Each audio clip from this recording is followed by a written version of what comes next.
J'ai grandi dans une famille orthodoxe. Mon père était rabbin de sa communauté, autant dire que les traditions et les préceptes étaient notre ligne de vie. Mais pour moi, ça a basculé quand j'ai dû choisir ma voie professionnelle. J'étais passionnée par le secteur de la banque. J'ai commencé mes études et j'excellais. J'avais trouvé ma vocation. J'avançais sans réfléchir aux sacrifices que je faisais. Je veux parler de la famille que je n'ai jamais fondée malheureusement. Et aussi et surtout, mon précieux Shabbat que j'ai abandonné. C'était une décision déchirante pour mes parents.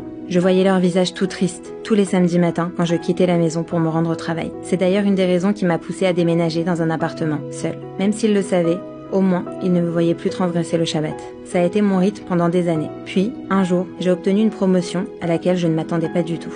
En plus d'avoir de meilleures conditions, mes horaires changeaient. Je ne travaillais plus du mardi au samedi, mais du lundi au vendredi, ce qui me rendait à nouveau disponible pour respecter le Shabbat, au plus grand bonheur de mes parents. Je suis d'ailleurs intimement convaincue que cette promotion est venue grâce à leurs prières et au torrent de larmes que mon père et ma mère ont versé en me sachant dans cette situation qui ne leur plaisait pas. Malheureusement, j'avais perdu l'habitude de respecter le Shabbat depuis tellement longtemps que je n'ai pas réussi à m'y remettre scrupuleusement tout de suite. Par respect pour mes parents, je m'empêchais de prendre la voiture et allumer mon téléphone, mais ça ne faisait certainement pas de moi une chômerette Shabbat à proprement parler. J'avançais doucement, sans me mettre de pression. Quant au travail, l'heure des réjouissances est rapidement passée, parce que je me suis vite rendu compte que ma nouvelle équipe était toxique et malsaine. Ils complotaient pour me faire partir, mentaient à mon patron pour me faire porter le chapeau sur des erreurs dont je n'avais absolument pas la responsabilité. À force d'efforts acharnés, leur machination a fonctionné. J'ai été licenciée. De tempérament combative, je me suis immédiatement mise en quête d'un nouvel emploi, mais malgré mes 16 années d'expérience et mes excellentes références, les portes restaient fermées. Je comprenais donc qu'ils avaient non seulement provoqué mon licenciement, mais qu'ils s'étaient également assurés que je ne referais plus jamais carrière dans ce domaine qui me passionnait. C'était une page qui se tournait à jamais. Je me suis rapidement retrouvée à court de moyens. J'ai donc dû rendre mon appartement, dont je ne pouvais plus assumer le loyer, et suis repartie vivre chez mes parents. Mes parents étaient des personnes très pratiquantes. Je me suis énormément renforcée à leur côté, je me rapprochais de mon créateur par tous les moyens, et ça me faisait du bien. Les nuages commençaient un peu à se dissiper.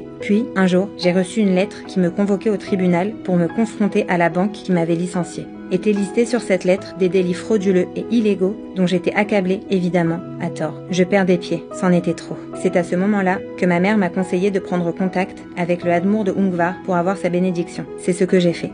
Il m'a assuré que tout irait bien et m'a fortement encouragé à respecter scrupuleusement le Shabbat. Tous les Shabbats que vous respecterez seront des anges protecteurs autour de vous. J'étais soulagée et déterminée. Je respecterai le Shabbat dans ses moindres détails. Comme dans tous les projets de ma vie, je me suis donnée à fond. Je faisais de ce jour le plus merveilleux de toute la semaine. Je l'attendais avec impatience et l'embellissais par tous les moyens qui m'étaient donnés. Mes parents étaient tellement heureux et fiers de mon retour sincère aux traditions, ce retour pour lequel ils avaient tant prié. En attendant la date du procès, je continuais de me raccrocher à ma foi. Lors du procès, j'ai été profondément humiliée par les mensonges et les accusations montées de toutes pièces par l'avocat de la banque.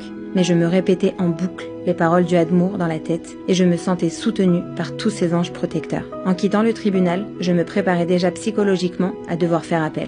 Mais contre toute attente, quelques jours plus tard, j'ai reçu le verdict. J'avais gagné. Je n'en croyais pas mes oreilles. Moi et mes anges protecteurs avions gagné contre une des plus grandes banques de France. C'était une victoire inespérée. Aujourd'hui, je suis infiniment reconnaissante pour cette épreuve que j'ai traversée, car elle m'a remise sur le chemin de la vérité. Elle m'a rapprochée de ma famille et de ma spiritualité. Je ne me suis jamais sentie autant à ma place qu'en ce moment. Pour bénéficier des conseils et bénédictions du Hadmour au cours d'un entretien téléphonique, vous pouvez prendre rendez-vous sur notre site torahbox.com/Hadmour via WhatsApp 0 58 401 17 60.